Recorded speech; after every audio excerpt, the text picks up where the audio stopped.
Good morning everyone. Last class में हम लोग पीरियोडिक टेबल देख रहे थे और उसमें हमने देखा था effective nuclear charge Z effective. तो उसी को कंटिन्यू कर रहे हैं। लास्ट क्लास में हमने इफेक्टिव न्यूक्लियर चार्ज को कैलकुलेट करना सीखा था। नेक्स्ट अब यहाँ पे हम लोग देख रहे हैं पीरियोडिक वेरिएशन। तो periodic variation in Z effective, यानी कि लेफ्ट टू राइट और टॉप टू बॉटम मूव करने पर जेड इफेक्टिव किस तरह से वेरी करेगा, तो उस ट्रेंड को हम लोग देखने वाले।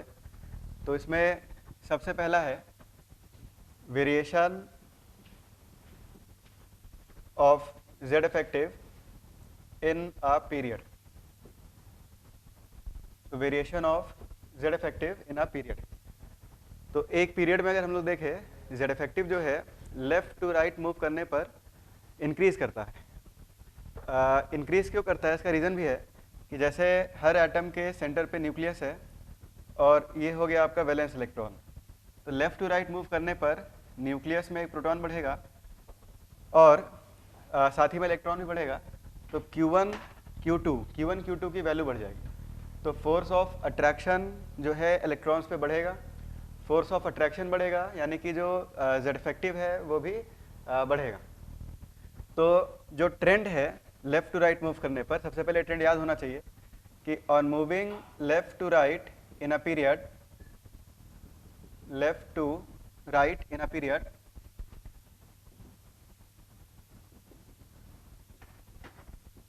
जेड इफेक्टिव इंक्रीजेस, और ये इंक्रीज करता है बाई 0.65। ये भी डेटा हमें याद रखना है कि लेफ्ट टू राइट मूव करने पर एक पीरियड में जो जेड इफेक्टिव है वो 0.65 से इंक्रीज करता है। इसको कैलकुलेट भी कर सकते हैं हम लोग। लास्ट क्लास में कैलकुलेशन का मेथड आपको बताया। जैसे फॉर एग्जांपल, जैसे सेकंड पीरियड से स्टार्ट करें तो यहाँ पे अपने पास लिथियम, लिथियम के बगल में beryllium, boron, carbon, nitrogen, oxygen, fluorine और नियॉन। तो सबसे पहले लेफ्ट टू राइट मूव करने पर जो जेड इफेक्टिव है, जेड इफेक्टिव आपका इंक्रीज करेगा। इसके बाद अगर कैलकुलेट किया जाए जो लिथियम है, तो जैसे एक मैं कैलकुलेट कर रहा हूँ, लिथियम का एटॉमिक नंबर है 3। तो इसका अगर इलेक्ट्रॉनिक कॉन्फ़िगरेशन लिखें तो इलेक्ट्रॉनिक कॉन्फ़िगरेशन है 1s2 2s1। तो 1s2 2s1। नेक्स्ट स्टेप था इसमें ग्रुपिंग। लास्ट क्लास में बताया था कि इसमें इस तरह से ग्रुपिंग कर देंगे। अब इसमें हमें वैलेंस इलेक्ट्रॉन पे जेड इफेक्टिव निकालना है 2s1 पे। तो सिग्मा 2s जो होगा, तो इसमें से ये जो इलेक्ट्रॉन है ये अपना हो जाएगा टेस्ट इलेक्ट्रॉन। इस इलेक्ट्रॉन को छोड़कर इलेक्ट्रॉन बच गए 0। तो 0 इंटू 0.35 प्लस n-1। तो n-1 मतलब फर्स्ट शेल। तो n-1 में टोटल इलेक्ट्रॉन्स अपने पास 2। तो 2 इंटू 0.85। तो ये वैल्यू जो है इसको सॉल्व करेंगे तो ये तो 0 हो गया और ये अपने पास आ रहा है 1.7। तो 1.7, तो सिग्मा अपने पास आ गया 1.7। जो जेड इफेक्टिव है, तो जेड इफेक्टिव का जो फॉर्मूला है, तो जेड इफेक्टिव का फॉर्मूला जो है ये अपने पास है जेड माइनस सिग्मा। तो 3 माइनस 1.7, ये वैल्यू अपने पास आ जाएगी 1.3।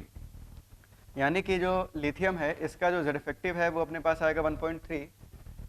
लेफ्ट टू राइट मूव करने पर जो जेड इफेक्टिव की वैल्यू है वो इंक्रीज करती है और ये इंक्रीज करेगी बाई 0.65।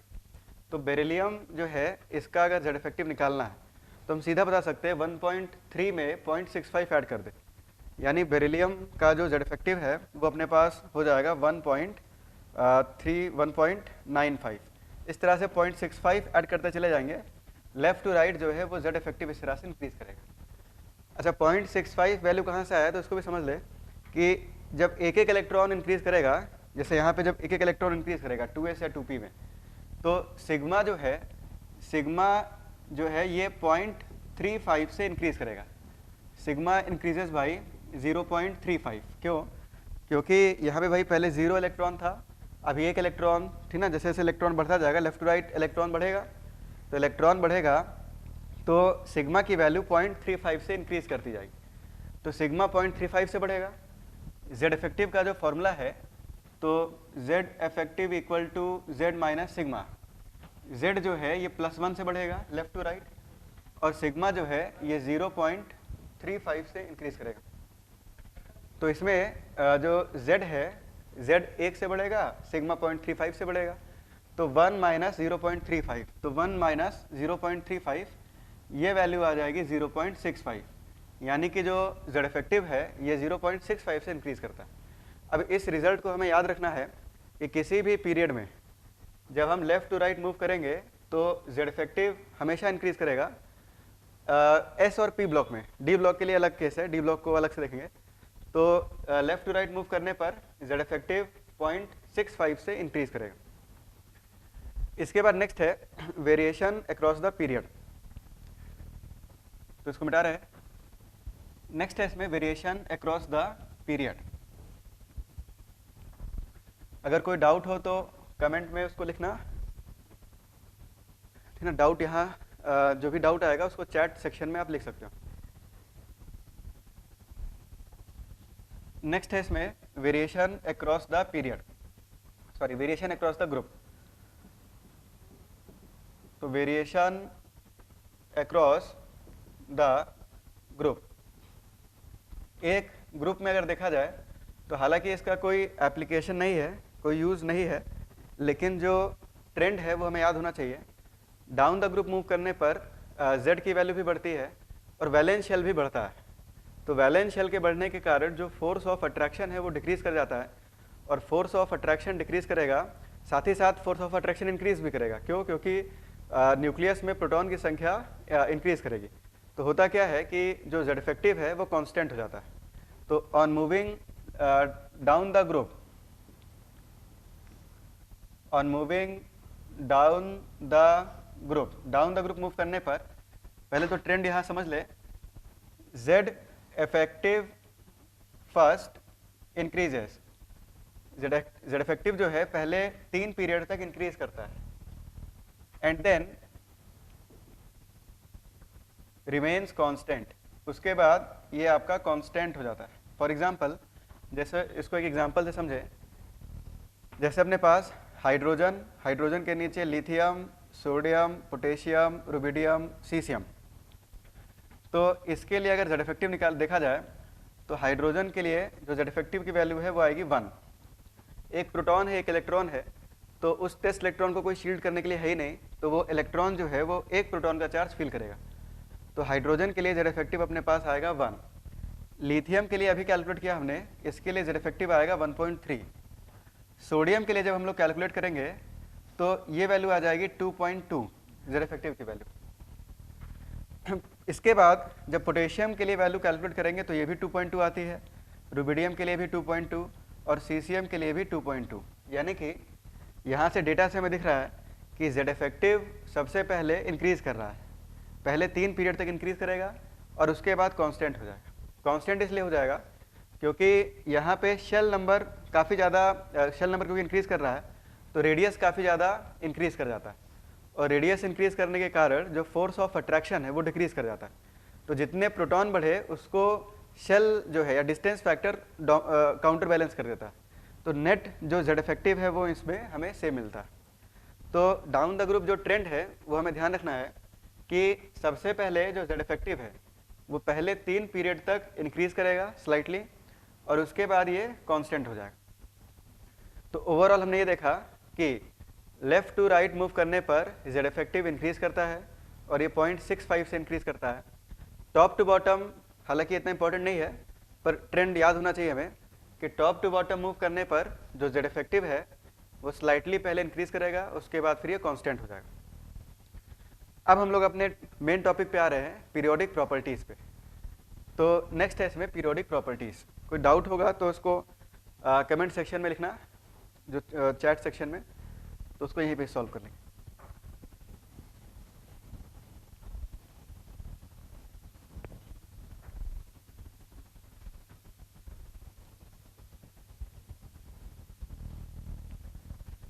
नेक्स्ट बात करेंगे पीरियोडिक प्रॉपर्टीज़ की। तो पीरियोडिक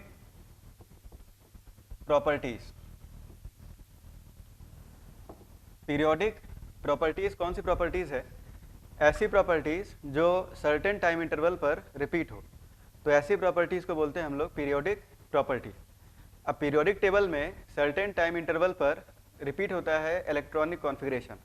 जैसे कि आपका जो नाइट्रोजन है, तो नाइट्रोजन के नीचे फॉस्फोरस, आर्सेनिक, एंटीमनी, बिस्मथ, तो इन सब का जो कॉन्फ़िगरेशन है ये P3 है। यहाँ पे हमें दिख रहा है कि जो इलेक्ट्रॉनिक कॉन्फ़िगरेशन है ये रिपीट हो रहा है। नाइट्रोजन का कॉन्फ़िगरेशन है 2p3, फॉस्फोरस का 3p3, 4p3, 5p3, इसका जो कॉन्फ़िगरेशन है ये है 6p3। तो एक सर्टेन टाइम इंटरवल पर जो चीज़ रिपीट हो रही है वो है इलेक्ट्रॉनिक कॉन्फ़िगरेशन।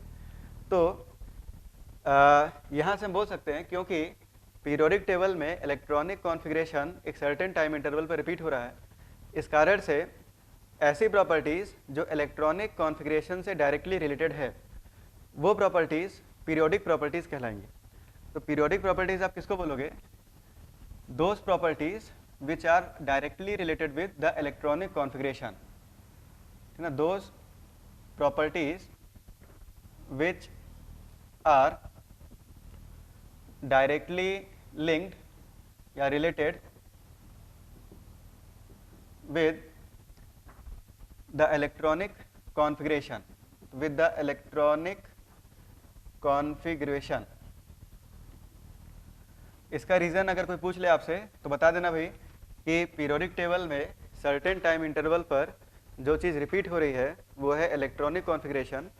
तो इसीलिए ऐसी प्रॉपर्टीज़ जो इलेक्ट्रॉनिक कॉन्फ़िगरेशन से डायरेक्टली रिलेटेड है वो भी सर्टेन टाइम इंटरवल पर रिपीट होंगी, और ऐसी प्रॉपर्टीज़ को हम लोग बोलते हैं पीरियोडिक प्रॉपर्टीज़। 4 पीरियोडिक प्रॉपर्टीज़ अपने सिलेबस में है। एटॉमिक रेडियस, इसके अलावा आयोनाइजेशन एनर्जी, इसके अलावा इलेक्ट्रॉन एफिनिटी और इलेक्ट्रोनेगेटिविटी। तो हमारे सिलेबस में 4 पीरियोडिक प्रॉपर्टीज़ गिवन है। इन चारों को एक एक करके डिस्कस करेंगे और इन चारों का जो ट्रेंड है across the period and top to bottom सभी ब्लॉक्स में, उसको हमें डिस्कस करना है। तो एक एक करके इस पे आते हैं। सबसे पहला है एटॉमिक रेडियस। सबसे पहले बात करेंगे atomic radius, then ionization energy, then electron affinity, then electronegativity. तो फर्स्ट पीरियोडिक प्रॉपर्टी है एटॉमिक रेडियस, और सबसे सिंपल भी इसमें से एटॉमिक रेडियस। और लास्ट 10 ईयर्स के अगर क्वेश्चन देखें तो हर साल या हर 2 साल में एक बार तो आता ही है। तो काफ़ी इंपॉर्टेंट प्रॉपर्टी है ये एटॉमिक रेडियस।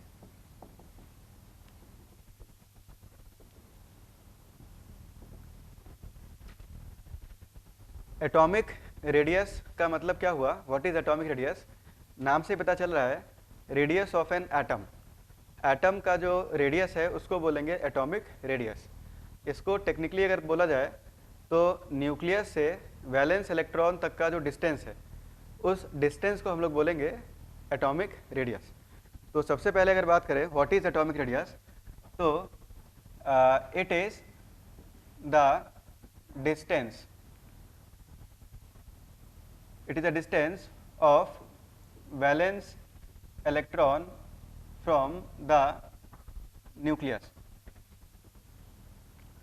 इसको दूसरे टर्म में भी डिफाइन कर सकते हैं कि it is the distance from the nucleus up to that point where probability to find an electron is maximum। तो इसको एटॉमिक रेडियस को इस तरह से भी डिफाइन किया जा सकता है, it is a distance from the nucleus up to that point where probability to find an electron is maximum. मतलब न्यूक्लियस से वहाँ तक की डिस्टेंस जहाँ तक इलेक्ट्रॉन मिलने की प्रोबेबिलिटी मैक्सिमम है, उस डिस्टेंस को हम लोग बोलेंगे एटॉमिक रेडियस। नेक्स्ट पॉइंट ये है कि एटॉमिक रेडियस जो है वो 3 टाइप के होते हैं। तो there are 3 types of atomic radius. तो there are 3 types of atomic radius. 3 type के एटॉमिक रेडियस होते हैं। एक है आपका कोवेलेंट रेडियस। तो कोवेलेंट रेडियस सेकंड है मेटालिक रेडियस, और थर्ड जो है इसको बोलते हैं हम लोग वैंडर वॉल रेडियस। तो वैंडर वॉल रेडियस। अब क्वेश्चन आप लोग ये पूछ सकते हो यहाँ पे कि जैसे हमने बात की एटॉमिक रेडियस, तो एटॉमिक रेडियस के 3 नाम देने की जरूरत क्या है, जैसे कोवेलेंट रेडियस, मेटालिक रेडियस और वैंडर वॉल रेडियस ना। सीधा हम लोग ने एटॉमिक रेडियस क्यों नहीं बोला इसको? तो इसका रीज़न ये है कि जैसे मान लो ऑक्सीजन है, तो ऑक्सीजन एटम का हमें एटॉमिक रेडियस मेजर करना है। तो यहाँ पे 2 प्रॉब्लम है। पहला प्रॉब्लम ये है कि अपने पास इस तरह से कोई इंस्ट्रूमेंट या इक्विपमेंट नहीं है कि हम न्यूक्लियस से वैलेंस इलेक्ट्रॉन की डिस्टेंस डायरेक्टली मेज़र कर सके। लैब में जो हम लोग मेज़र कर पाते हैं वो है इंटर न्यूक्लियर डिस्टेंस, यानी कि अगर अपने पास O2 मॉलिक्यूल है, तो O2 मॉलिक्यूल में 2 न्यूक्लियस प्रेजेंट है, तो लैब में हम लोग 2 न्यूक्लियस के बीच का डिस्टेंस ही मेज़र कर पाते हैं। इस डिस्टेंस को हम लोग बोलते हैं इंटर न्यूक्लियर डिस्टेंस। तो देखो, पहला प्रॉब्लम ये है कि ऑक्सीजन जो है ये आपको पहले तो फ्री स्टेट में मिलेगा नहीं, ऑक्सीजन हमेशा कंबाइंड स्टेट में ही मिलेगा। और दूसरा, अगर मान लो ये मिल भी गया तो हम न्यूक्लियस से वैलेंस इलेक्ट्रॉन की डिस्टेंस डायरेक्टली मेजर नहीं कर सकते। हम लोग जो है 2 न्यूक्लियस के बीच का डिस्टेंस ही मेजर कर पाते हैं एक्सपेरिमेंटली। तो इसीलिए 3 तरह के रेडियस यहाँ डिफाइन कर दिए गए, कोवेलेंट रेडियस, मेटालिक रेडियस और वैंडर वॉल रेडियस, डिपेंडिंग कि दोनों के बीच में जो इंटरेक्शन है वो किस तरह का है। तो एक एक करके समझते हैं। सबसे पहला है इसमें कोवेलेंट रेडियस।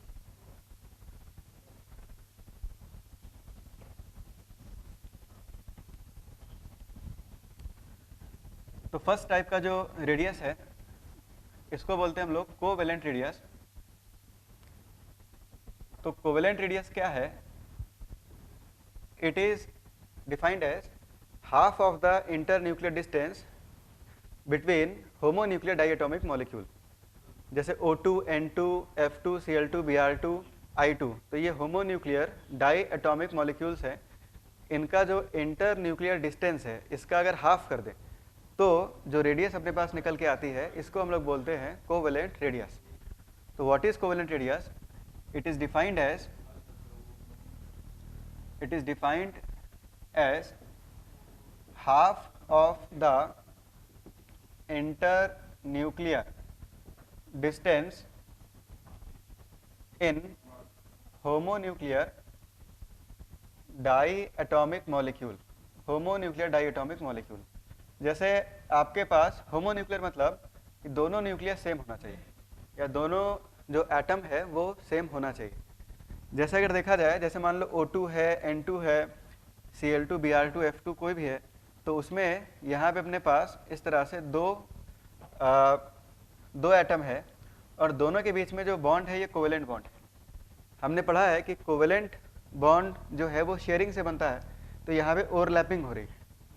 अब लैब में हम लोग ये जो इंटर न्यूक्लियर डिस्टेंस है इसको बोलते हैं इंटर न्यूक्लियर डिस्टेंस। सबसे पहले बेसिक्स को समझ ले। ये जो इंटर न्यूक्लियर डिस्टेंस है, जैसे ये आपका एटम ए है, ये भी एटम ए है, तो इसको हम लोग बोलेंगे DAA। तो इसका जो कोवेलेंट रेडियस है ये डिफाइंड है RC इक्वल टू DAA/2। ये जो इंटर न्यूक्लियर डिस्टेंस है इसका हाफ कर देंगे तो वहाँ से हमें मिल जाएगा कोवेलेंट रेडियस। अब इसके लिए कंडीशन ये है कि दोनों एटम जो है वो सेम होने चाहिए। इस पे क्वेश्चन करते हैं। क्वेश्चन यहाँ मैं लिख रहा हूँ, इसको सॉल्व करना, अगर कोई आंसर आए तो कमेंट सेक्शन में उसको लिख सकते हो आप। जैसे क्वेश्चन ये है कि इस पे क्वेश्चन देखें तो थोड़ा और क्लियर होगा ये। इफ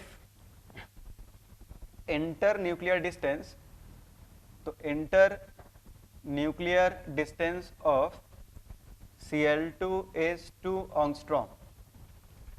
अगर क्लोरीन का इंटर न्यूक्लियर डिस्टेंस हमें दिया है 2 angstrom and H2 bond length of H2 is, अच्छा ये जो इंटर न्यूक्लियर डिस्टेंस है इसको बॉन्ड लेंथ भी बोलते हैं, इसका एक और नाम है बॉन्ड लेंथ। तो and bond length of H2 is 10 angstrom, then calculate the bond length of and calculate the bond length of HCl molecule। तो यहाँ पे हमें HCl मॉलिक्यूल का बॉन्ड लेंथ बताना है। अब देखो इस क्वेश्चन में कॉन्सेप्ट और आ रहा है हमारे पास कि देखो HCl मॉलिक्यूल जो है ये होमोन्यूक्लियर स्पीशीज नहीं है, ये अपना हेट्रोन्यूक्लियर स्पीशीज। तो हेट्रोन्यूक्लियर स्पीशीज के केस में एक फॉर्मूला यहाँ मैं आपको बता रहा हूँ, इसको polling and Stevenson and Shoemaker formula बोलते हैं। तो यहाँ पे एक फार्मूला भी है, इसको बोलते हैं स्टीवेंसन एंड शूमेकर फार्मूला। तो स्टीवेंसन और शूमेकर फार्मूला यूज कब होगा, जब आपके पास जो दोनों एटम, जैसे इस क्वेश्चन में दोनों एटम हमें हेट्रोन्यूक्लियर दिए गए। तो अगर दोनों एटम हेट्रोन्यूक्लियर है, अलग अलग है, तो ऐसे केस में स्टीवेंसन एंड शूमेकर फार्मूला दिया जाता है। इसको भी समझ लें कि जैसे मान लो एक एटम है A और जो दूसरा एटम है ये अपने पास है B, तो दोनों अलग अलग हैं। जैसे H छोटा सा एटम होगा, Cl जो है वो काफ़ी बड़ा एटम। अभी मैंने बताया आपको कि लैब में इंटर न्यूक्लियर डिस्टेंस बहुत आराम से हम मेज़र कर सकते हैं, या एक्सपेरिमेंटली इसको हम बता सकते हैं कितना होगा, या बॉन्ड लेंथ हम मेज़र कर सकते हैं। तो ये जो आपका DAB है ये मेज़र हो जाती है, या ये एक्सपेरिमेंटली हमें मिल जाती है। DAB जो है अगर हमें मिल गया, तो इन दो साइंटिस्ट ने, स्टीवेंसन और शूमेकर ने एक फॉर्मूला यहाँ डिराइव किया है कि जो देखो DAB जो होगा, DAB इक्वल टू, मान लो इसका जो कोवेलेंट रेडियस है वो RA है और इसका जो कोवेलेंट रेडियस है ये RB है। तो देखो RA प्लस RB। अब ये बताओ, थोड़ा मैथमेटिक्स यहाँ पे अगर अप्लाई करें तो अगर ये दोनों सर्कल्स एक पॉइंट पे टच करते हैं तो DAB किसके बराबर होता, RA plus RB। RA plus RB के बराबर DAB होता, लेकिन हमें दिख रहा है कि दोनों सर्कल्स आपस में ओवरलैप कर गए। तो ओवरलैप करने के कारण ये जो डिस्टेंस है कुछ कम हो जाएगी। तो RA प्लस RB में से कुछ वैल्यू को हमें सब्ट्रैक्ट करना पड़ेगा। अगर ये दोनों सर्कल एक पॉइंट पे टच करते तो RA प्लस RB की वैल्यू DAB के बराबर होती, लेकिन हमें दिख रहा है कि क्योंकि दोनों सर्कल्स एक दूसरे पे ओवरलैप कर रहे हैं, इस कारण से ये डिस्टेंस कुछ कम हो जाएगी। तो इसमें से 0.09 इंटू डेल्टा एक्स ये वैल्यू हमें सब्ट्रैक्ट करनी पड़ती है। यहाँ पे जो डेल्टा एक्स है, delta x is electronegativity difference, electronegativity difference. तो इस फॉर्मूले को हमें यहाँ पे यूज करना है। तो क्वेश्चन में गिवन है, हालांकि हाइड्रोजन और क्लोरीन का इलेक्ट्रोनेगेटिविटी हमें याद होना चाहिए, थोड़े समय में हमें याद भी हो जाएगा। फिलहाल इस क्वेश्चन में गिवन है कि इलेक्ट्रोनेगेटिविटी ऑफ हाइड्रोजन इज 2.1, ये याद भी होना चाहिए हमें, और इलेक्ट्रोनेगेटिविटी ऑफ क्लोरीन इज 3.1। तो इसका आंसर हमें निकालना है। क्वेश्चन फिर से देख ले कि if inter nuclear distance of Cl2 का इंटर न्यूक्लियर डिस्टेंस दिया है आपको 2 एंगस्ट्रॉम और बॉन्ड लेंथ H2 का दिया है 10 एंगस्ट्रॉम। तो आपसे पूछ रहा है कि हाइड्रोजन क्लोराइड या हाइड्रोक्लोरिक एसिड जो HCl है, इस मॉलिक्यूल का बॉन्ड लेंथ कितना होगा। तो और ये डेटा भी हमें गिवन है, तो इसमें हमें कैलकुलेट करना है, तो सीधा ही फार्मूला यूज़ करना है। इस फार्मूले का नाम है स्टीवेंसन एंड शूमेकर फार्मूला। तो DAB equal to RA plus RB minus 0.09 into delta X. तो कुछ आंसर दिए गए हैं, जैसे किसी का आंसर आया 6.09, तो 5 प्लस 1 6, तो 6 से ज़्यादा वैल्यू तो आ ही नहीं सकती। तो ये आंसर जो है वो गड़बड़ है। आपने थोड़ा मैथमेटिकली यहाँ एरर किया, ये ध्यान रखना, मॉड लगा रखा है यहाँ पे, ये मॉड ऑफ डेल्टा एक्स है, मॉडुलस, यानी पॉजिटिव क्वांटिटी यहाँ पे आनी चाहिए। ये मॉड है, ध्यान रखना, ये जो ब्रैकेट नहीं है, मॉडुलस लगा हुआ। तो यहाँ से हमें दिख ही रहा है कि भाई HCl कोवेलेंट बॉन्ड है, तो इसका जो हाफ है वो 5 होगा, इसका हाफ 1, तो 5 प्लस 1 6। तो कोवेलेंट रेडियस जो है वो 6 से तो कम ही होना चाहिए, 6 से ज़्यादा नहीं हो सकता। तो आंसर जैसे आपने बताया 6 पॉइंट जो भी बताया आपने, तो वो थोड़ा गड़बड़ है, उसमें आपने सब्ट्रैक्ट ऐड कर दिया, सब्ट्रैक्ट करना है। तो 5.94, हाँ ये आंसर आपका सही है, 5.94 आंसर इज करेक्ट। इसको सॉल्व कर लें एक बार, तो देखो एक बार देख लें, इसमें सीधा फार्मूला यूज़ करना है। तो यहाँ पे अपने पास DAB, तो DAB जो है DHCl equal to RH plus, ये छोटी छोटी गलती एग्जाम में भी हो जाती है, -0.09 into electronegativity of H minus electronegativity of Cl। तो RH जो होगा ये 2/2 हो जाएगा, तो 2/2 प्लस R ऑफ Cl, तो R ऑफ Cl जो है ये 10/2 माइनस 0.09 मॉडुलस है, ये ध्यान रखना, यही गलती हुई होगी, ये मॉड लगा हुआ है, तो X ऑफ H, तो 2.1 माइनस 3.1, तो ये वैल्यू आ जाएगी 1 प्लस 5 माइनस 0.09, तो यहाँ से हमें मिल रहा है this is equal to 6 minus 0.09, तो ये भी थोड़ा सा कैलकुलेशन शायद मिस्टेक किया आपने, 6 माइनस 0.09 करना है, तो 5.94 नहीं आना चाहिए मेरे ख्याल से, ये 5.91 होगा, तो ये जो आंसर है आपका यहाँ से मिलेगा 5.91। थोड़ा कैलकुलेशन मिस्टेक यहाँ पे किया है। आगे बढ़ते हैं। तो ये था Stevenson and shoemaker formula. Next है इसमें मेटालिक रेडियस। तो मेटालिक रेडियस क्या है कि ये तो था अपना कोवेलेंट रेडियस। मान लो अगर अपने पास दो मेटल्स हैं, तो दो मेटल्स के बीच में कोवेलेंट बॉन्ड नहीं बनेगा। मेटल्स के बीच में जो बॉन्ड बनेगा वो बनेगा मेटालिक बॉन्ड। जैसे सपोज करो दो आयरन है, तो दो आयरन अगर है अपने पास, दो आयरन के एटम्स हैं, तो आयरन और आयरन के बीच में, मेटल्स के बीच में मेटालिक लैटिस से बनता है। तो मेटालिक लैटिस में कोवेलेंट बॉन्ड नहीं बनता है, यहाँ पे मेटालिक बॉन्ड बनता है। तो मेटालिक बॉन्ड बनने के कारण ये जो रेडियस है इसको मेटालिक रेडियस बोलते हैं, मेटालिक रेडियस। तो मेटालिक रेडियस में आपके पास ये जो दो मेटल्स हैं, एक मेटल ये हो गया और एक मेटल अपने पास इस तरह से ये हो गया, दोनों मेटल्स एक पॉइंट पे टच करेंगे, ठीक, क्योंकि ओवरलैपिंग नहीं होगी। ओवरलैपिंग कहाँ होगी? कोवेलेंट बॉन्ड में होगी। इंटर न्यूक्लियर डिस्टेंस जो है, तो इंटर न्यूक्लियर डिस्टेंस को हम लोग बहुत ही आसानी से मेजर कर सकते हैं। तो यहाँ ये मान लो मेटल M है, ये भी मेटल M है, तो यहाँ से DMM, तो DMM हम इजीली मेजर कर सकते हैं। अच्छा, मेटालिक रेडियस जो है वो डिफाइंड होगा DMM/2। तो यहाँ से जो मेटालिक रेडियस हमारे पास आएगा ये आ जाएगा DMM/2, ठीक। अच्छा, इसके पहले जो हमने देखा था कोवेलेंट रेडियस, तो कोवेलेंट रेडियस क्योंकि ये ओवरलैप कर रहे थे, तो कोवेलेंट रेडियस एक्चुअल रेडियस से थोड़ा सा कम आता है, जबकि मेटालिक रेडियस जो है वो एक्चुअल रेडियस के लगभग बराबर ही आता है, क्योंकि दोनों सर्कल्स एक पॉइंट पे टच कर रहे हैं। तो RM प्लस RM कितना हो जाएगा? 2RM। तो उसको जब 2 से डिवाइड करेंगे तो ऐसे केस में जो मेटालिक रेडियस यहाँ से निकल के आएगा वो एक्चुअल रेडियस के लगभग बराबर ही होगा। और इसी तरह से लास्ट जो रेडियस है इसको बोलते हैं हम लोग वैन डर वाल रेडियस। तो थर्ड है इसमें वैन डर वाल radius.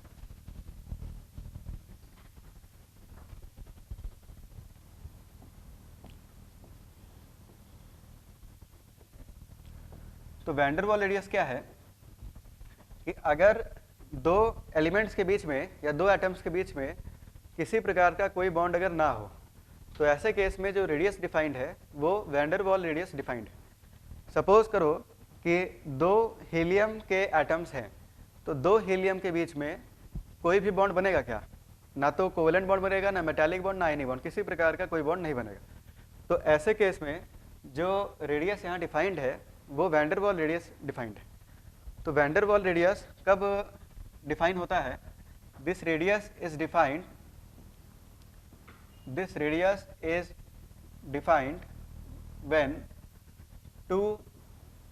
when there is no bond present between two atoms. So there is no bond present between two atoms. दो एटम्स के बीच में अगर कोई बॉन्ड प्रेजेंट नहीं है तो ऐसे केस में वैन डर वाल रेडियस डिफाइंड है। जैसे मान लो हीलियम, तो हीलियम के दो एटम के बीच में आपको पता होगा कि यहाँ पे जो फोर्स ऑफ अट्रैक्शन है वो वैन डर वाल फोर्स ऑफ अट्रैक्शन है। जैसे हीलियम गैस अगर ले तो दो हीलियम के बीच में जो फोर्स ऑफ अट्रैक्शन है, तो फोर्स ऑफ अट्रैक्शन यहाँ पे वैन डर वाल फोर्स ऑफ अट्रैक्शन है, ना तो इसके बीच में कोवेलेंट बॉन्ड है, ना तो इसके बीच में मेटालिक बॉन्ड है। तो ऐसे केस में हम क्या करेंगे कि ये जो भी इंटरेक्शन है इसके कारण ये आपस में हेल्ड है, और थोड़ा सा गैस को प्रेशराइज भी करेंगे। गैस को जब प्रेशराइज करेंगे एक सिलेंडर में रख के, तो ये थोड़ा सा और नज़दीक आ जाएंगे। इनको जितना मिनिमम डिस्टेंस पे रख सकते हैं उतना मिनिमम डिस्टेंस पे रखा जाएगा उस गैस को सिलेंडर में प्रेशराइज करके। उसके बाद इंटर न्यूक्लियर डिस्टेंस को मेज़र किया जाएगा। तो यहाँ पे जब इंटर न्यूक्लियर डिस्टेंस को मेज़र करेंगे तो ये हो जाएगा आपके पास, ये सपोज करो एटम ए है, ये एटम ए है, तो DAA इसको मेज़र कर लिया जाएगा। जो वैंडर वॉल रेडियस है RV, ये हो जाएगा आपके पास DAA/2, इसका हाफ। अब जाहिर सी बात है, क्योंकि ये सर्कल्स तो कांटेक्ट कर नहीं रहे एक दूसरे को, तो यहाँ से जो वैल्यू अपने पास आएगी वो एक्चुअल रेडियस से ज़्यादा आएगी। तो होता क्या है कि वैंडर वॉल रेडियस जो है वो एक्चुअल रेडियस से ज़्यादा निकल के आता है। वैंडर वॉल रेडियस की जरूरत क्यों पड़ी? क्योंकि अपने पास जैसे हीलियम है या कोई नोबल गैस है, तो दो नोबल गैस के बीच में कोई बॉन्ड तो बनेगा नहीं, उनके बीच में जो फोर्स ऑफ इंट्रैक्शन है, तो force of interaction wander wall force है जो कि वीक है। इस कारण से दोनों के बीच में एक स्पेस होगा। तो इसको जब कैलकुलेट करके इसका जब हाफ करेंगे तो van der Waals radius actual radius से हमें बड़ा मिलता है। तो देखो 3 टाइप का आपने रेडियस पढ़ा। एक पढ़ा आपने कोवेलेंट रेडियस, दूसरा रेडियस पढ़ा आपने मेटालिक रेडियस, तीसरा रेडियस हमने पढ़ा वैंडर वॉल रेडियस। इसमें एक पॉइंट यहाँ लिख लेना आप, या इसको ध्यान रखना है कि फॉर नोबल गैसेस के लिए only van der Waals radius is defined. तो only van der Waals radius is defined. अगर मैं बोलता हूँ कि हीलियम के लिए रेडियस मान लो 2.01 एंगस्ट्रॉम है, ऐसे मैंने एक रफ डेटा दे दिया आपको, तो बाय डिफ़ॉल्ट आपको समझना है कि ये जो रेडियस है ये वैंडर वॉल रेडियस है। अगर मैं बोलूँ आपसे कि आयरन के लिए जो रेडियस है, एटॉमिक रेडियस जो है, वो सपोज करो 1.5 एंगस्ट्रॉम है, तो बाय डिफ़ॉल्ट ये समझना है कि ये आयरन का मेटालिक रेडियस है, क्योंकि आयरन मेटालिक बॉन्ड बनाएगा। इसी तरह से हाइड्रोजन के लिए अगर मैं बोलूँ कि रेडियस सपोज करो 1.09 एंगस्ट्रॉम है, ऐसे मैंने एक रफ डेटा दे दिया, तो ये हमें खुद से समझना है कि दो हाइड्रोजन के बीच में कोवेलेंट बॉन्ड होता है, इस कारण से जो रेडियस होगा ये कोवेलेंट रेडियस होगा। इसी तरह से नाइट्रोजन, कार्बन, इन सब के लिए कोवेलेंट रेडियस डिफाइंड होगा, मेटल के लिए मेटालिक रेडियस, और नोबल गैसेस के लिए जो भी रेडियस हम लिखेंगे वो वैंडर वॉल रेडियस ही होगा। जब तक क्वेश्चन में साफ साफ ना लिख दे वो कि नोबल गैस का ये कोवेलेंट रेडियस है, तब तक हमें वैंडर वॉल रेडियस ही मानना है। अब इन तीनों रेडियस में अगर कंपेयर किया जाए, फॉर अ पर्टिकुलर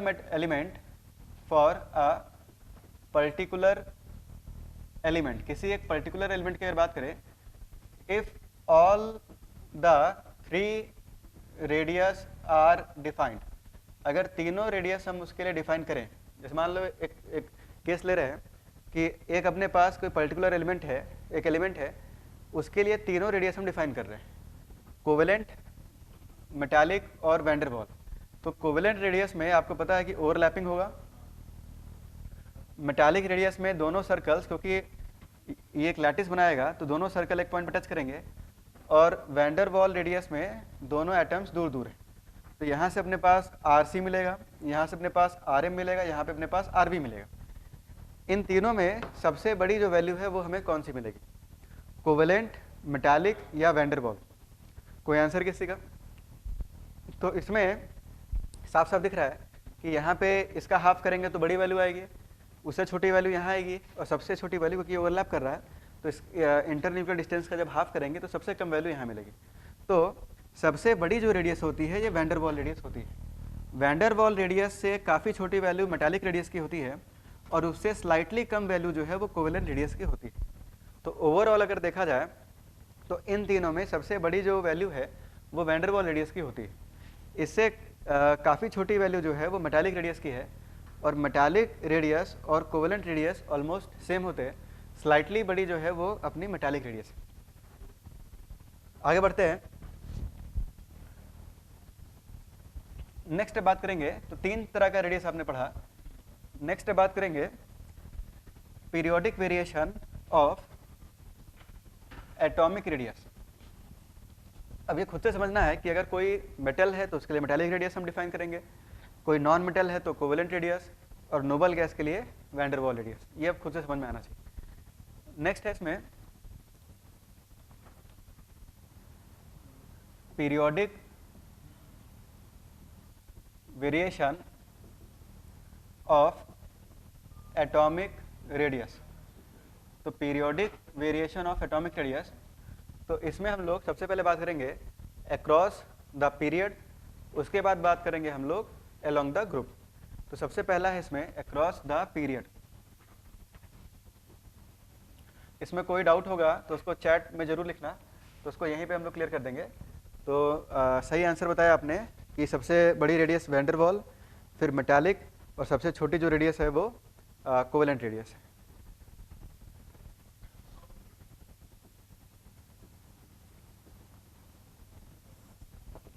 तो अक्रॉस द पीरियड अगर देखें हम, उसमें भी सबसे पहले बात करेंगे फॉर रिप्रेजेंटेटिव एलिमेंट्स। तो रिप्रेजेंटेटिव एलिमेंट्स, आपको याद होगा लास्ट क्लास में बताया था कि व्हाट आर रिप्रेजेंटेटिव एलिमेंट्स। तो रिप्रेजेंटेटिव एलिमेंट्स जो है ये आपके एस और पी ब्लॉक एलिमेंट्स होते हैं।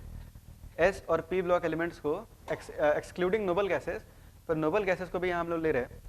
तो रिप्रेजेंटेटिव एलिमेंट जो है ये बेसिकली आपके एस और पी ब्लॉक एलिमेंट्स हैं, S and P block elements. D block की अलग से बात करेंगे। तो इसमें देखो लेफ्ट टू राइट मूव करने पर अभी मैंने आपको बताया कि जो जेड इफेक्टिव है वो इंक्रीज करता है। अब वैलेंस शेल तो सेम ही रहेगा, जैसे सेकंड पीरियड के एलिमेंट्स है तो वैलेंस शेल रहेगा 2, थर्ड पीरियड के एलिमेंट है तो वैलेंस शेल होगा 3। तो वैलेंस शेल सेम है, लेकिन लेफ्ट टू राइट जो जेड इफेक्टिव है ये 0.65 से इंक्रीज कर रहा है। जेड इफेक्टिव इंक्रीज करेगा तो फोर्स ऑफ अट्रैक्शन भी इंक्रीज करेगा, इस कारण से जो रेडियस है वो डिक्रीज करेगा। तो लेफ्ट टू राइट मूव करने पर जो एटॉमिक रेडियस है वो डिक्रीज करता है due to increase in effective nuclear charge. तो इसको यहाँ लिख रहे हैं हम लोग कि on moving left to right since Z effective increases. अभी क्लास के स्टार्टिंग में मैंने बताया आपको और प्रूव भी किया इसको कि लेफ्ट टू राइट मूव करने पर जो इफेक्टिव न्यूक्लियर चार्ज है जेड इफेक्टिव ये इंक्रीज करता है और 0.65 से ये वैल्यू इंक्रीज कर दी। अब जेड इफेक्टिव अगर इंक्रीज करेगा तो फोर्स ऑफ जो अट्रैक्शन है वो भी इंक्रीज करेगा। फोर्स ऑफ अट्रैक्शन इंक्रीज करने के कारण जो रेडियस है वो डिक्रीज करेगा। तो since Z effective increases hence atomic radius gradually decreases. तो रेडियस ग्रेजुअली डिक्रीजेस, ठीक ना, जनरली, क्योंकि कुछ एक्सेप्शंस हैं, एक्सेप्शंस का रीज़न भी है तो उसको भी समझेंगे। तो सबसे पहले अगर बात करें पीरियड नंबर 1, तो देखो यहीं पे एक्सेप्शन आता है, पहले पीरियड में एक्सेप्शन। फर्स्ट पीरियड में 2 एलिमेंट हैं, हाइड्रोजन और हीलियम। अब ये बताओ लेफ्ट टू राइट मूव करने पर जेड इफेक्टिव इंक्रीज करेगा और जेड इफेक्टिव इंक्रीज करेगा बाई 0.65। तो बड़ा रेडियस किसका होना चाहिए? हाइड्रोजन का, और छोटा रेडियस किसका होना चाहिए? हीलियम का। मतलब होना चाहिए था हाइड्रोजन बड़ा होना चाहिए था, हीलियम छोटा होना चाहिए था। लेकिन यहाँ पे अगर देखा जाए तो बिल्कुल ट्रेंड उल्टा है। हीलियम का जो एटॉमिक रेडियस है वो बड़ा है और हाइड्रोजन का एटॉमिक रेडियस छोटा है। इसका अगर कोई रीज़न है तो हो समझ में आता हो तो आप बता सकते हो। इसका रीज़न हमें क्या दिख रहा है कि हाइड्रोजन के लिए कोवेलेंट रेडियस डिफाइंड है, जबकि हीलियम के लिए जो रेडियस डिफाइंड है वो कौन सी है? वैन डेर वाल। और अभी हमने बात की कि वैन डेर वाल रेडियस सबसे बड़ी रेडियस होती है, यहाँ लिखा है इसका, और कोवेलेंट रेडियस छोटी रेडियस होती है। इसीलिए हीलियम का जो रेडियस हम मेज़र करते हैं वो हमें ज़्यादा मिलता है। हीलियम के लिए जो रेडियस डिफाइंड है ये van der Waals radius defined है, जबकि हाइड्रोजन के लिए कोवेलेंट रेडियस डिफाइंड है, कोवेलेंट रेडियस। इसीलिए हीलियम का जो एटॉमिक रेडियस है वो ज़्यादा है, हाइड्रोजन का जो एटॉमिक रेडियस है वो कम है। सेकेंड पीरियड की बात करें, सही आंसर है हीलियम।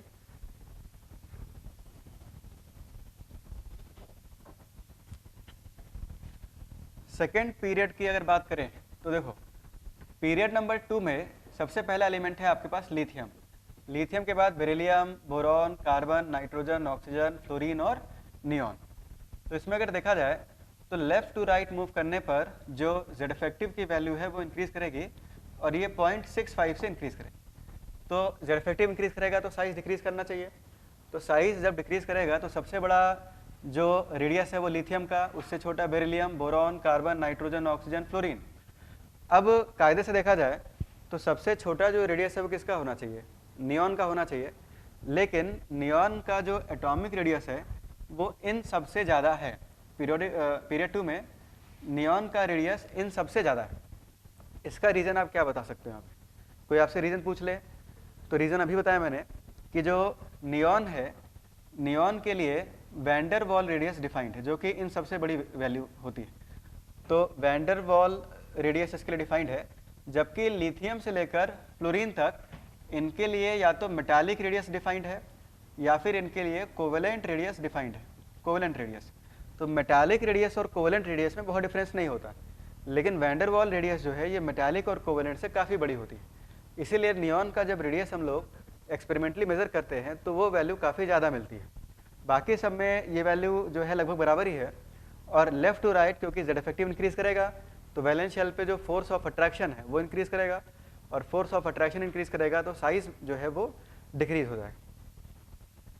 तो आगे बढ़ते हैं। यहाँ तक कोई डाउट होगा तो उसको आप लोग चैट सेक्शन में लिखते चलना। नेक्स्ट है इसमें, तो इस तरह से सभी पीरियड में है, कोई एक्सेप्शन नहीं है। सभी पीरियड में एस और पी ब्लॉक में लेफ्ट टू राइट मूव करने पर एटॉमिक रेडियस डिक्रीज करेगा। बस ध्यान ये रखना है कि सबसे छोटा रेडियस नोबल गैस का नहीं होगा, नोबल गैस का जो रेडियस है वो सबसे ज़्यादा होगा क्योंकि ये वैंडर वॉल रेडियस होता है। तो यहाँ पे लिख सकते हैं कि इन अ पीरियड, ये पॉइंट काफ़ी इंपॉर्टेंट भी है, the largest atomic radius belongs to noble gases. तो बिलोंग्स टू नोबल गैसेस, अगर ये स्टेटमेंट आ जाए तो स्टेटमेंट ट्रू है। इन अ पीरियड, एक पीरियड में जो एटॉमिक रेडियस है ये सबसे लार्जेस्ट जो है वो किसके लिए होगा, नोबल गैसेस के लिए, क्योंकि उसके लिए वैंडर वॉल रेडियस डिफाइंड है।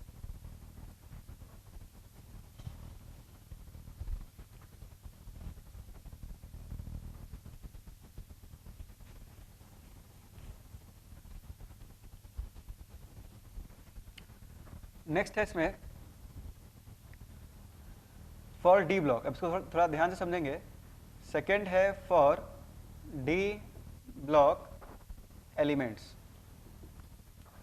तो ये तो आपने बात की एस और पी ब्लॉक एलिमेंट्स की। नेक्स्ट है डी ब्लॉक एलिमेंट। तो डी ब्लॉक में 3 सीरीज है, 3D सीरीज, 4D सीरीज और 5D सीरीज। तो पहले बात करें 3D सीरीज की, तो 3D सीरीज में जो सबसे पहला एलिमेंट है वो है स्कैंडियम। इसके बगल में titanium, vanadium, chromium, manganese, iron, cobalt, निकल, कॉपर और जिंक। टोटल ये 10 एलिमेंट्स हैं। तो निकल, कॉपर और जिंक। लास्ट क्लास में इसको याद रखने का ट्रिक आपको बता रखा है। तो देखो पहले तो ट्रेंड बता दे, ये ट्रेंड हमें याद रखना है, उसके बाद रीज़न क्या है वो भी समझते हैं। तो लेफ्ट टू राइट मूव करने पर हमने पढ़ा है कि एटॉमिक रेडियस डिक्रीज करता है। तो देखो स्कैंडियम से लेकर आयरन तक, स्कैंडियम से लेकर आयरन तक जो एटॉमिक रेडियस है वो डिक्रीज करेगा। आयरन, कोबाल्ट और निकल का एटॉमिक रेडियस ऑलमोस्ट सेम होता है, प्रैक्टिकली ये सेम होता है। ये पॉइंट जो है ये डी ब्लॉक में मेंशन्ड है, पीरियोडिक टेबल चैप्टर में मेंशन नहीं है, ये पॉइंट मेंशन्ड है डी ब्लॉक चैप्टर में। निकल के बाद ये जो एटॉमिक रेडियस है वो इंक्रीज करता है। निकल से बड़ा जो रेडियस है वो कॉपर का है, और कॉपर से बड़ा जो रेडियस है वो जिंक का है। तो सबसे पहले तो ये ट्रेंड हमें याद होना चाहिए बिल्कुल, इस पर कई बार क्वेश्चन आया है। स्कैंडियम से लेकर आयरन तक जो एटॉमिक रेडियस है वो डिक्रीज करेगा। आयरन, कोबाल्ट और निकल का जो एटॉमिक रेडियस है वो प्रैक्टिकली सेम होता है, और निकल के बाद जो एटॉमिक रेडियस है वो इंक्रीज करता है। इन सब का जो डेटा है ये भी एनसीईआरटी में मेंशन्ड है। तो ये ट्रेंड हमें याद होना चाहिए। अब इसका रीज़न समझ लें। तो इसका रीज़न क्या है कि जो जेड इफेक्टिव होता है, हमने पढ़ा है कि जो जेड इफेक्टिव है it is equal to Z minus sigma. अब मैंने आपको लास्ट क्लास में बताया था कि जो z है ये आपको बताता है अबाउट फोर्स ऑफ अट्रैक्शन, और सिग्मा जो है ये आपको बताता है about force of repulsion. z हमें अट्रैक्टिव फोर्स के बारे में बताता है, सिग्मा हमें रिपल्सिव फोर्स के बारे में बताता है।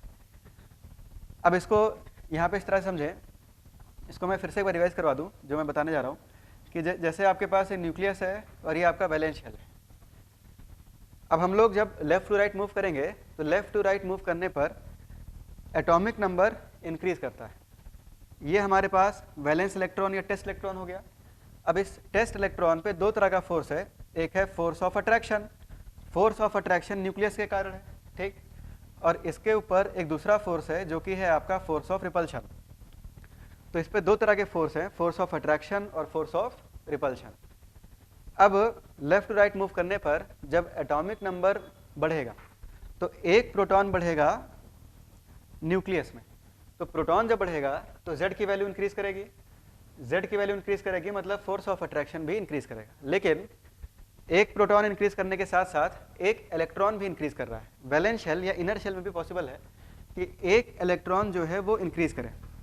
हालांकि अगर पर्टिकुलरली इसकी बात करें तो यहाँ 3D में, भाई ये अपना 4s हो गया, ये अपना 3D हो गया, तो 3D में एक इलेक्ट्रॉन भी इंक्रीज करेगा, ठीक। इलेक्ट्रॉन जब इंक्रीज करेगा तो इलेक्ट्रॉन इलेक्ट्रॉन के बीच में कौन सा फोर्स होगा, फोर्स ऑफ रिपल्शन। तो फोर्स ऑफ रिपल्शन भी जो है वो क्या होगा, इंक्रीज करेगा। तो यानी कि Z की वैल्यू भी बढ़ेगी और सिग्मा की वैल्यू भी बढ़ेगी। भाई जब न्यूक्लियस में प्रोटॉन बढ़ेगा तो अट्रैक्टिव फोर्स बढ़ेगा, और जब इलेक्ट्रॉन बढ़ेगा तो इलेक्ट्रॉन तो शील्ड करेगा ना इसको, तो सिग्मा की जो वैल्यू है वो भी क्या होगी, इंक्रीज करेगी। मतलब पॉइंट ये है कि लेफ्ट टू राइट मूव करने पर Z की वैल्यू भी बढ़ती है और सिग्मा की वैल्यू भी बढ़ती है। अब पॉइंट ये है कि कौन सी वैल्यू किस पर डोमिनेट कर रही है। तो जब हम कैलकुलेट करते हैं इसको, ठीक ना, तो जो रिजल्ट है कैलकुलेट करने पर कि स्कैंडियम से लेकर आयरन तक जो Z फैक्टर है, Z फैक्टर यानी कि जो न्यूक्लियर चार्ज है Z factor, dominates over sigma factor. ये सिग्मा फैक्टर के ऊपर डोमिनेट करता है, यानी Z factor dominates over shielding effect, ठीक। यानी कि कहने का मतलब क्या है कि Z की वैल्यू ज़्यादा से बढ़ेगी और सिग्मा की वैल्यू कम अमाउंट से बढ़ेगी। यानी कि जो फोर्स ऑफ अट्रैक्शन है वो ज़्यादा बढ़ेगा, फोर्स ऑफ रिपल्शन बढ़ेगा पर ये कम बढ़ेगा, ठीक। तो इस कारण से फोर्स ऑफ अट्रैक्शन क्योंकि ज़्यादा बढ़ गया तो साइज में क्या आ जाएगा, डिक्रीमेंट आ जाएगा। इस कारण से जो साइज है वो डिक्रीज करेगा। आयरन, कोबाल्ट और निकल के केस में क्या होता है कि यहाँ पे जो सिग्मा फैक्टर है, sigma factor counter balance Z factor. इसका मतलब क्या हुआ कि जिस अमाउंट से Z की वैल्यू बढ़ेगी उसी अमाउंट से सिग्मा की वैल्यू भी बढ़ जाएगी। यानी कि जितना फोर्स ऑफ अट्रैक्शन बढ़ा, भाई प्रोटॉन बढ़ेगा तो फोर्स ऑफ अट्रैक्शन बढ़ जाएगा, उतना ही फोर्स ऑफ रिपल्शन भी बढ़ जाएगा। तो जितना फोर्स ऑफ अट्रैक्शन बढ़ा उतना ही फोर्स ऑफ रिपल्शन बढ़ा, तो साइज में ना तो डिक्रीमेंट आएगा ना तो इंक्रीमेंट आएगा। तो इसका जो एटॉमिक रेडियस है ये प्रैक्टिकली या ऑलमोस्ट जो है ये सेम हो जाएगा। इसके बाद निकल, कॉपर और जिंक, इन तीन एलिमेंट्स में होता क्या है कि जो सिग्मा फैक्टर है यानी कि जो शील्डिंग इफेक्ट है, sigma factor dominates over Z factor. तो सिग्मा फैक्टर जो है ये Z फैक्टर के ऊपर डोमिनेट करता है, यानी कि सिग्मा का अमाउंट ज़्यादा से बढ़ता है, जो कि स्लेटर्स रूल से हम नहीं निकाल सकते, ये सिलेबस में नहीं है, या स्लेटर्स रूल से ये आप इसको कैलकुलेट नहीं कर सकते। सिग्मा की जो वैल्यू है ये Z की वैल्यू से ज़्यादा अमाउंट से इंक्रीज करती है। इसका मतलब ये ज़्यादा अमाउंट से बढ़ेगी, ये कम अमाउंट से बढ़ेगी। तो फोर्स ऑफ रिपल्शन ज़्यादा बढ़ेगा और फोर्स ऑफ अट्रैक्शन कम बढ़ेगा, तो साइज में एक्सपेंशन आ जाएगा, जो रेडियस है वो इंक्रीज कर जाएगा। तो इस कारण से निकल से बड़ा रेडियस कॉपर का, कॉपर से बड़ा रेडियस जिंक का। तो इसका रीज़न क्लियर है कि क्योंकि sigma factor dominates over Z factor. तो ये इसका रीज़न है। यहाँ तक अगर कोई डाउट हो तो आप पूछ लो, तो फिर आगे बढ़ेंगे। सेम ट्रेंड 4D और 5D सीरीज में भी है। आयरन के नीचे तक का जो एलिमेंट है वहाँ तक साइज डिक्रीज करता है, उसके बाद साइज इन तीन के जो नीचे एलिमेंट्स हैं वो जो साइज है वो लगभग कांस्टेंट, फिर साइज इंक्रीज करता है। और सेम ट्रेंड हमें 5D सीरीज में भी मिलता है। तो यहाँ पे अगर देखा जाए, अगर मैं इसका एक ग्राफ बनाऊँ, ठीक ना, यहाँ पे ग्राफ बना रहे हैं, तो इसमें ये आपका हो गया एटॉमिक रेडियस और ये आपका हो गया एटॉमिक नंबर, ठीक। तो ये जो ग्राफ है ये NCERT में भी गिवन है, डी ब्लॉक चैप्टर में ये दिया गया।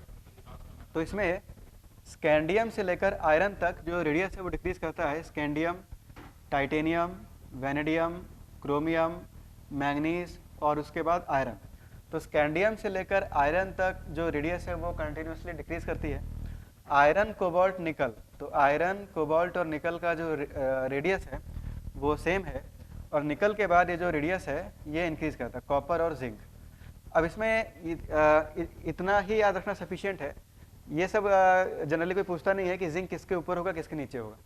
अगर याद करना है तो सबका डेटा वैसे एनसीईआरटी में गिवन है, तो याद करने को डेटा हम याद कर सकते हैं, पर डेटा बेस्ड क्वेश्चन नहीं पूछे जाते हैं। अदरवाइज सबका डेटा हमें याद करना पड़ेगा। जो ट्रेंड है वही हमें याद होना चाहिए कि स्कैंडियम से लेकर आयरन तक रेडियस डिक्रीज करेगा, आयरन कोबाल्ट निकल का रेडियस लगभग लगभग सेम, उसके बाद करेगा। डेटा याद रखने की कोई ज़रूरत हमें नहीं है। तो ये था अक्रॉस द पीरियड।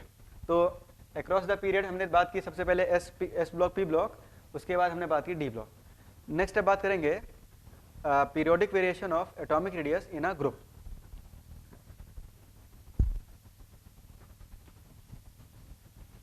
यहाँ तक अगर कोई डाउट हो तो उसको आप लोग चैट सेक्शन में पूछ लेना, तो आगे बढ़ते हैं।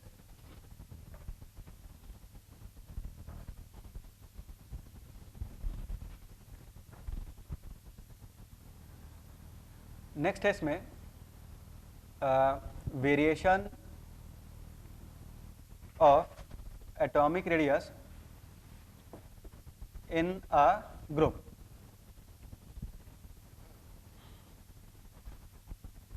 तो जब टॉप टू बॉटम मूव करेंगे तो ऐसे केस में रेडियस किस तरह से वेरी करेगा, तो उसकी बात करेंगे अब।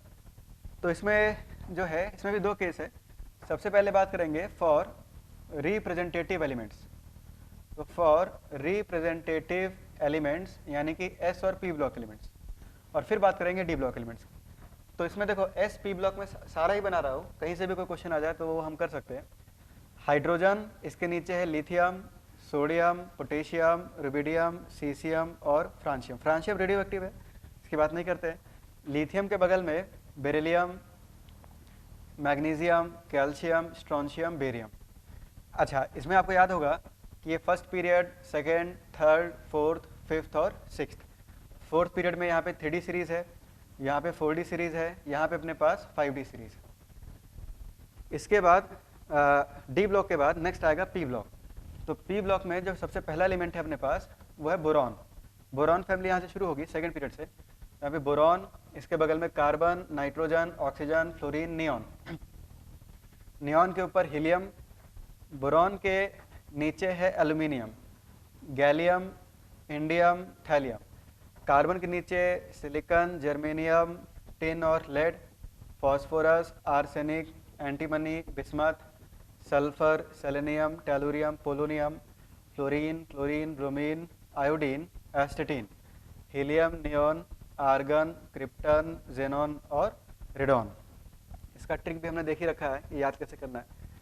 अब इसके बाद देखो टॉप टू बॉटम मूव करने पर जो शेल नंबर है वो इंक्रीज करता है।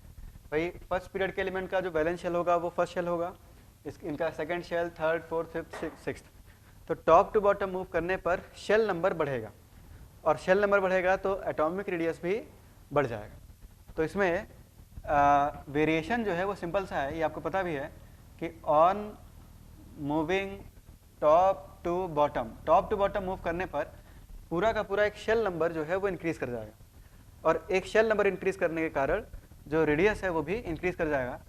तो top to bottom since shell number increases, तो shell number increases, hence atomic radius also increases। Atomic radius भी इस कारण से इंक्रीज करेगा जनरली, ठीक ना। कुछ एक्सेप्शंस हैं, तो एक्सेप्शंस को अलग से देखेंगे, याद रखेंगे और उसका रीजन भी समझेंगे, ठीक ना, जनरली। अब इसमें सबसे पहले बात करें एस ब्लॉक की, तो सबसे छोटा जो एलिमेंट है वो हाइड्रोजन है। हाइड्रोजन से जो बड़ा रेडियस है वो लिथियम का, सोडियम, पोटेशियम, रुबिडियम, सबसे बड़ा सीसियम, क्योंकि डाउन द ग्रुप मूव करने पर पूरा का पूरा एक शेल नंबर इंक्रीज करेगा, तो इस कारण से एटॉमिक रेडियस भी इंक्रीज करेगा। बेरिलियम से बड़ा radius magnesium, calcium, strontium, barium. P block में बात करें तो हीलियम से बड़ा neon, argon, krypton, xenon, radon, fluorine, chlorine, bromine, iodine, astatine. तो कहीं पे कोई दिक्कत नहीं है, डाउन द ग्रुप मूव करने पर जो एटॉमिक रेडियस है वो इंक्रीज करेगा। दिक्कत सिर्फ एक फैमिली में है, वो है बोरॉन फैमिली। तो बोरॉन फैमिली में जो एटॉमिक रेडियस का ट्रेंड है वो इरेगुलर ट्रेंड है। तो इसमें यहाँ पे अगर देखा जाए तो देखो बोरॉन जो है, बोरॉन से बड़ा जो रेडियस है वो एल्यूमिनियम का है। अब एल्यूमिनियम से बड़ा रेडियस किसका होना चाहिए? गैलियम का। लेकिन यहाँ पे उल्टा है, एल्यूमिनियम का रेडियस बड़ा है और गैलियम का रेडियस छोटा है, स्लाइटली छोटा है जो है वो अपना कौन सा है, गैलियम। बड़ा किसको होना चाहिए था, गैलियम को, लेकिन गैलियम छोटा है, एल्यूमिनियम बड़ा हो गया यहाँ पे ना। तो ये एक एक्सेप्शन यहाँ पे हमें मिलता है। अच्छा, गैलियम और इंडियम में बड़ा किसको होना चाहिए, इंडियम को। तो इंडियम बड़ा होता भी है, इसमें कोई दिक्कत नहीं है। इंडियम और थैलियम में बड़ा किसको होना चाहिए, थैलियम को।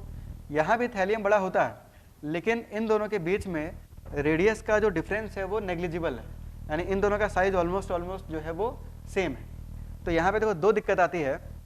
पहला ये कि एल्यूमिनियम गैलियम में बड़ा होना चाहिए था गैलियम को, लेकिन बड़ा कौन है, एल्यूमिनियम। और इसी तरह से इंडियम थैलियम में थैलियम बड़ा है, पर इन दोनों का जो रेडियस है वो ऑलमोस्ट इक्वल है, लगभग सेम है। बहुत स्लाइट सा डिफरेंस है, थैलियम स्लाइटली बड़ा है इंडियम से। तो इन दोनों को याद तो रखना ही है, इन दोनों का रीज़न क्या है तो उसको समझते हैं। तो इधर का मिटा रहे हैं।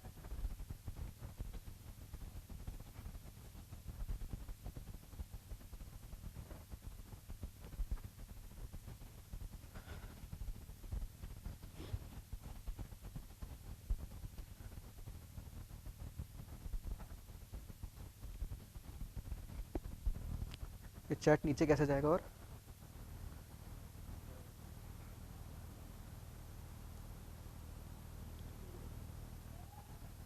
सबसे नीचे यही है। अच्छा कोई भी डाउट होगा तो उसको चैट सेक्शन में पूछते चलना साथ साथ। नेक्स्ट है इसमें, नेक्स्ट जो एक्सेप्शंस है उनकी बात करें तो देखो, पहला एक्सेप्शन ये है आपका, रेडियस ऑफ एल्यूमिनियम और रेडियस ऑफ गैलियम।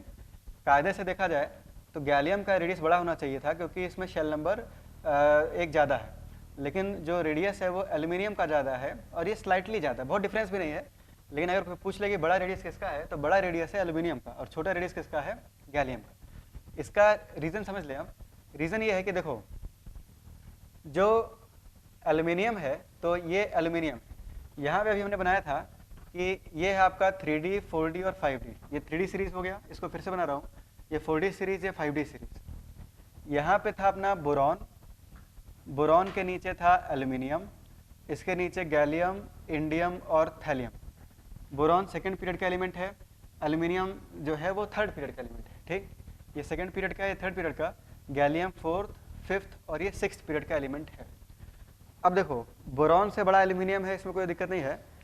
एल्यूमिनियम जो है ये थर्ड पीरियड का है, तो इसका वैलेंस शेल 3 होगा। जैसे बोरॉन का वैलेंस शेल 2, एल्यूमिनियम का जो वैलेंस शेल है वो 3, गैलियम का वैलेंस शेल 4, 5, इसका जो वैलेंस शेल है वो क्या हो जाएगा, 6, ठीक ना। इसको समझ ले पहले, एल्यूमिनियम का जो वैलेंस शेल है वो क्या होगा, 3, थर्ड पीरियड का एलिमेंट है ये। तो यहाँ पे अगर देखा जाए, ये अगर आपका एल्यूमिनियम है तो ये फर्स्ट शेल, ये सेकंड शेल और ये आपका हो गया third shell, n = 1, n = 2, n = 3। अच्छा, एल्यूमिनियम के जस्ट नीचे एलिमेंट कौन सा है, गैलियम। अब ये जो अपना गैलियम है, तो यहाँ पे अगर देखा जाए, गैलियम जो है ये फोर्थ पीरियड का एलिमेंट है, तो 1, 2, 3 और 4। तो n = 1, n = 2, n = 3, n = 4। तो कायदे से अगर देखें हम, तो यहाँ पे एक शेल ज़्यादा है, तो गैलियम का रेडियस होना चाहिए था बड़ा और एल्यूमिनियम का रेडियस होना चाहिए था छोटा। लेकिन रेडियस बड़ा किसका हमें मिल रहा है, एल्यूमिनियम का। इसका रीज़न जेड इफेक्टिव से आता है। जेड इफेक्टिव से कैसे आता है, देखो, एल्यूमिनियम जो है, एल्यूमिनियम तक कोई डी इलेक्ट्रॉन्स प्रेजेंट नहीं है, लेकिन जब एल्यूमिनियम से आप गैलियम पे आओगे, इसका जब कॉन्फ़िगरेशन लिखोगे आप गैलियम का, तो इसमें 10 डी इलेक्ट्रॉन आ जाएंगे, ठीक। हमें पता है कि डी इलेक्ट्रॉन्स की जो शील्डिंग है वो बहुत ही पुअर होती है, ठीक। इसमें अगर देखा जाए तो देखो, एस, पी, डी, एफ में जो सबसे इफेक्टिव शील्डिंग होती है वो एस की होती है, ठीक है, शील्डिंग। तो शील्डिंग जो है सबसे इफेक्टिवली एस ऑर्बिटल करता है। एस से पुअर शील्डिंग पी की है, पी से पुअर शील्डिंग डी की है और डी से भी पुअर शील्डिंग एफ की है। इनफैक्ट डी और एफ की जो शील्डिंग है ये वेरी पुअर, तो पुअर शील्डिंग। इसका रीज़न भी है, इसका रीज़न इनके शेप से आता है। एस का जो शेप है वो होता है स्फेरिकल, तो एक ही लोब में एक इलेक्ट्रॉन प्रेजेंट है, लेकिन पी का जो शेप है वो डम्बेल है, तो दो लोब में इलेक्ट्रॉन तो एक ही है, पर वो दो लोब में डिफ्यूज़ हो गया। डी में वो 4 लोब में डिफ्यूज़ हो गया और एफ में वो 6 लोब्स में डिफ्यूज़ हो गया, तो इस कारण से उसका जो शील्डिंग इफेक्ट है वो डिक्रीज कर जाता है, क्योंकि इलेक्ट्रॉन जो है वो ज़्यादा लोब्स में डिफ्यूज हो जाता है, तो उसका जो रिपल्सिव फोर्स है वो कम हो जाता है और शील्डिंग इफेक्ट जो है वो घट जाता है। तो डी और एफ का जो शील्डिंग होता है ये बहुत ही पुअर होता है। ठीक, पहले तो ये पॉइंट हमें ध्यान रखना है। अब इसमें अगर देखा जाए तो देखो एल्यूमिनियम जो है आपका, तो एल्यूमिनियम थर्ड पीरियड का है, गैलियम फोर्थ पीरियड का है। एल्यूमिनियम का ये वैलेंस इलेक्ट्रॉन हो गया, ये गैलियम का वैलेंस इलेक्ट्रॉन हो गया। ठीक, एल्यूमिनियम के पास कोई डी इलेक्ट्रॉन्स नहीं थे, लेकिन एल्यूमिनियम से जब आप गैलियम पे आए तो इसके पास 10 डी इलेक्ट्रॉन्स आ गए, और 10 डी इलेक्ट्रॉन्स किस में आए, 3D में आए। तो यहाँ पे अगर देखा जाए ये जो 3D होगा यहाँ पे, तो 3D में 10 इलेक्ट्रॉन्स जो है वो एंटर कर जाएंगे। ठीक, अब ये बताओ एल्यूमिनियम से जब हम लोग गैलियम पे आए तो जो एटॉमिक नंबर है Z की वैल्यू बढ़ेगी। भाई जब आप एल्यूमिनियम से गैलियम पे आओगे तो एटॉमिक नंबर बढ़ेगा, यानी कि जो न्यूक्लियस में प्रोटॉन्स की संख्या है वो इंक्रीज कर जाएगी। ठीक, इलेक्ट्रॉन्स भी इंक्रीज करेंगे, लेकिन ये जो इलेक्ट्रॉन है वो 3D में चले गए। 3D इलेक्ट्रॉन की शील्डिंग कैसी होती है, पुअर। तो यहाँ पे ये जो 10 डी इलेक्ट्रॉन्स है ये न्यूक्लियस को शील्ड नहीं कर पाएंगे, इन इलेक्ट्रॉन की शील्डिंग पुअर है, नेग्लिजिबल है। तो ये 10 इलेक्ट्रॉन न्यूक्लियस को शील्ड नहीं कर पाएंगे। तो जब ये न्यूक्लियस को शील्ड नहीं कर पाएंगे तो वैलेंस इलेक्ट्रॉन पे जो Z इफेक्टिव है वो इंक्रीज कर जाएगा। भाई फोर्स ऑफ अट्रैक्शन जो है वो बढ़ जाएगा।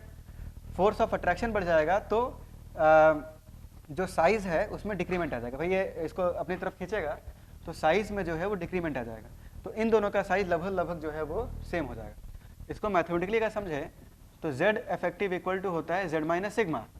अब डाउन द ग्रुप मूव करने पर Z की वैल्यू तो बढ़ गई, लेकिन सिग्मा की वैल्यू जो है वो घट गई। क्यों? क्योंकि जो इलेक्ट्रॉन्स हैं वो डी में चले गए। इन 10 डी इलेक्ट्रॉन की शील्डिंग कैसी है, पुअर है। तो यहाँ पे ये जो 3D में थर्ड शेल में ये जो 10 इलेक्ट्रॉन्स हैं इनकी शील्डिंग हो जाएगी पुअर, तो ये न्यूक्लियस को शील्ड नहीं कर पाएंगे।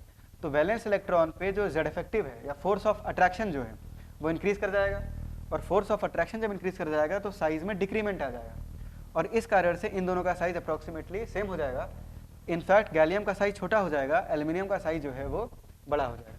तो इस कारण से एल्यूमिनियम का साइज बड़ा होता है, गैलियम का साइज छोटा होता है।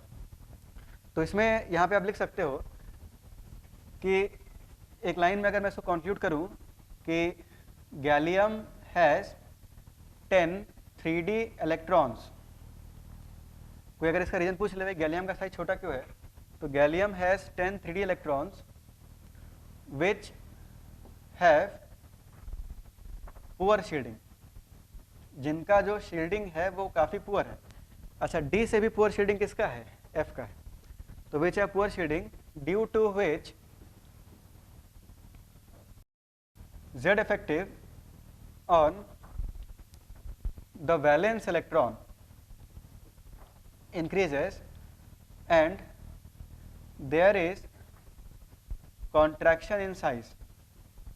So there is contraction in size. इसको ट्रांजिशन कॉन्ट्रैक्शन भी बोलते हैं इस कारण से। तो इस कारण से साइज में कॉन्ट्रैक्शन आ जाएगा। अच्छा, इसके बाद तो यहाँ तक मेरे ख्याल से रीजन सबको क्लियर होगा कि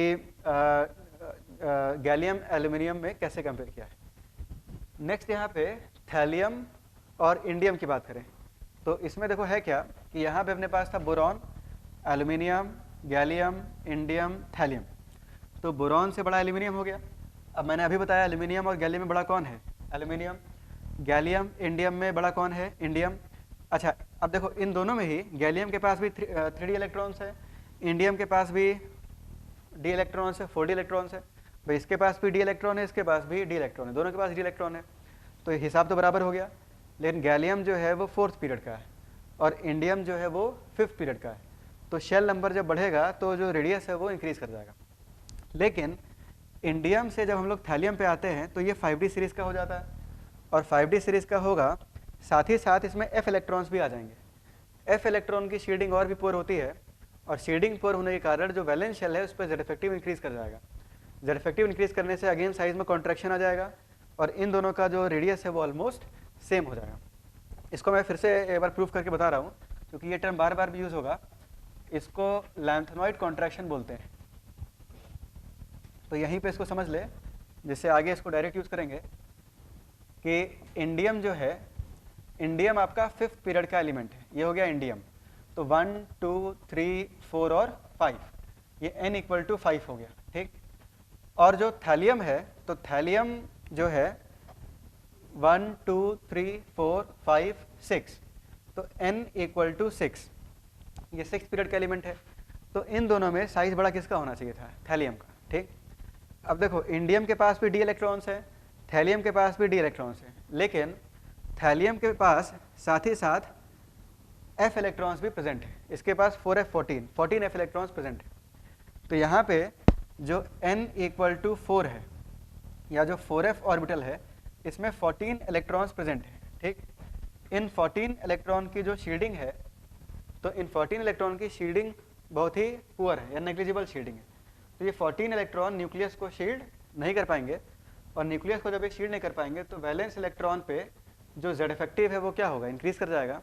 जेड इफेक्टिव इंक्रीज करने के कारण जो फोर्स ऑफ अट्रैक्शन है, जब इस इलेक्ट्रॉन पे जो आपका वैलेंस इलेक्ट्रॉन है इस पे जेड इफेक्टिव बढ़ेगा तो फोर्स ऑफ अट्रैक्शन भी बढ़ जाएगा, और फोर्स ऑफ अट्रैक्शन बढ़ने के कारण इसके साइज में कॉन्ट्रैक्शन आ जाता है। साइज में कॉन्ट्रैक्शन आने के कारण इन दोनों का जो साइज है ये ऑलमोस्ट सेम हो जाता है, और इस कारण से इंडियम और थैलियम का जो साइज है वो लगभग सेम ही है।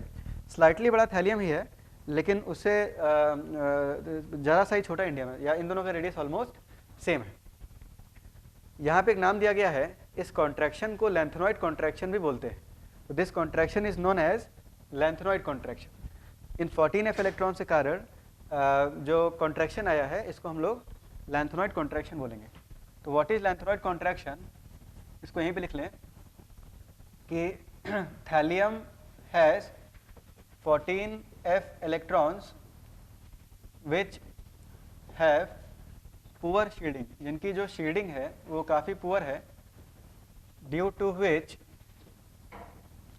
Z effective on valence electron increases and atomic radius decreases. This contraction in radius, so this contraction in radius is called as lanthanoid contraction. इसको लैंथेनॉइड कॉन्ट्रैक्शन हम लोग बोलते हैं। यहाँ तक अगर कोई डाउट हो तो आप पूछ लो, नहीं तो फिर अब आगे बढ़ेंगे। लैंथेनॉइड कॉन्ट्रैक्शन में या डी ऑर्बिटल की शील्डिंग में अगर कोई भी डाउट होगा तो उसका पूछ लेना। आगे बढ़ते हैं। तो ये था अपना एस और पी ब्लॉक की बात की आपने। तो कहीं किसी फैमिली में कोई दिक्कत नहीं है, दिक्कत सिर्फ थी बोरॉन फैमिली में, और ये ट्रेंड काफ़ी इंपॉर्टेंट है, ये काफ़ी बार पूछा गया है, ठीक ना। तो ये ट्रेंड हमें याद होना चाहिए। इसके बाद नेक्स्ट है इसमें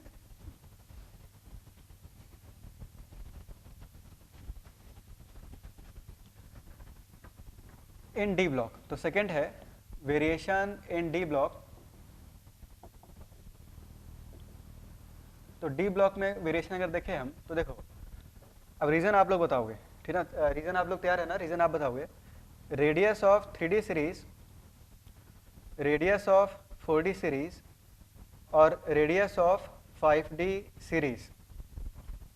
तो 3D 4D और 5D में अगर देखें हम तो देखो, ये आपका हो गया 3D सीरीज, ये आपका हो गया 4D सीरीज, और ये आपका हो गया 5D सीरीज, ठीक। तो 3D सीरीज का जो पीरियड है ये 4th पीरियड है, ये 5th पीरियड है, और ये 6th पीरियड है।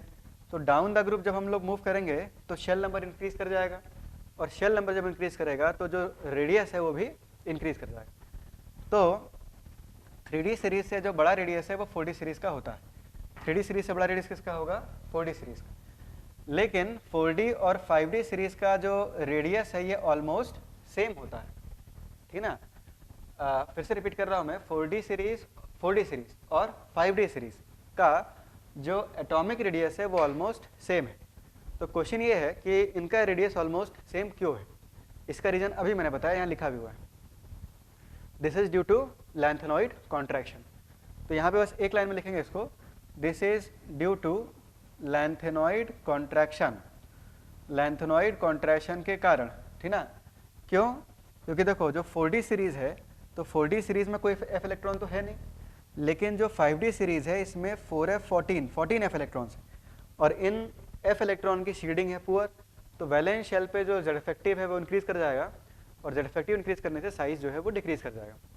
तो होता क्या है कि 4D और 5D सीरीज के जो एलिमेंट्स हैं इनका रेडियस ऑलमोस्ट सेम हो जाता है।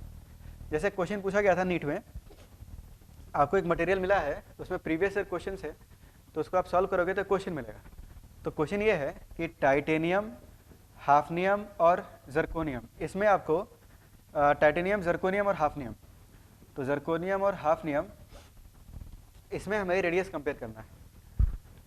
तो टाइटेनियम जो है ये 3D सीरीज का एलिमेंट है, जर्कोनियम 4D सीरीज का एलिमेंट है, और हाफनियम जो है ये 5D सीरीज का एलिमेंट है। ये तीनों ही एक ग्रुप के एलिमेंट है। तो इसमें मैंने आपको बता रखा है, इसमें जो ट्रेंड है कि टाइटेनियम से बड़ा जर्कोनियम होगा, और जर्कोनियम हाफनियम का रेडियस जो है वो ऑलमोस्ट सेम। ये क्वेश्चन 2 बार पूछा गया है। एक बार तो इसका ट्रेंड ही पूछा गया था, और एक साल क्वेश्चन ये आया था कि जर्कोनियम हाफनियम का साइज ऑलमोस्ट सेम होता है। रीज़न, तो करेक्ट आंसर क्या होगा, this is due to lanthanoid contraction. ठीक है, लैंथेनॉइड कॉन्ट्रैक्शन के कारण इन दोनों का रेडियस जो है वो अप्रॉक्सीमेटली सेम होगा।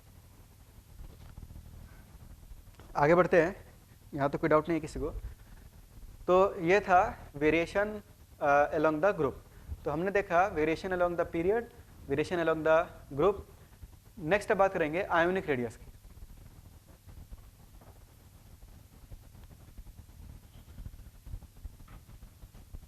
नेक्स्ट टॉपिक है आयोनिक रेडियस। ये था अभी तक एटॉमिक रेडियस।